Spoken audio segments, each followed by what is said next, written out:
सांगलीतील कडेगावच्या मोहरम सणाला सुरुवात झाली आहे। कडेगावचा मोहरम हिंदू मुस्लिम ऐक्याचं प्रतीक आहे। तर 150 वर्षांची परंपरा असलेल्या मोहरम मध्ये हिंदू समाजाला मान देण्यात येतो।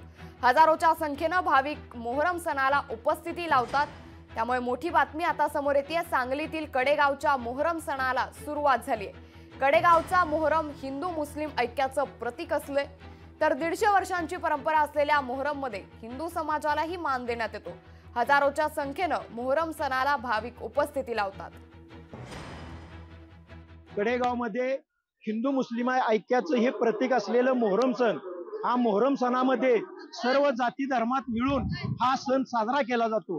ही परंपरा 100-150 वर्षापूर्वीची ही परंपरा आहे आणि ह्या परंपरेमध्ये कडेगावमध्ये, खास करून कडेगावमध्ये गेल्या 150 वर्षापासून ही परंपरा चालू आहे। आणि हिंदू समाजामध्ये मुस्लिम समाजाचा मान असतो आणि मुस्लिम सणामध्ये हिंदूंचा मान असतो।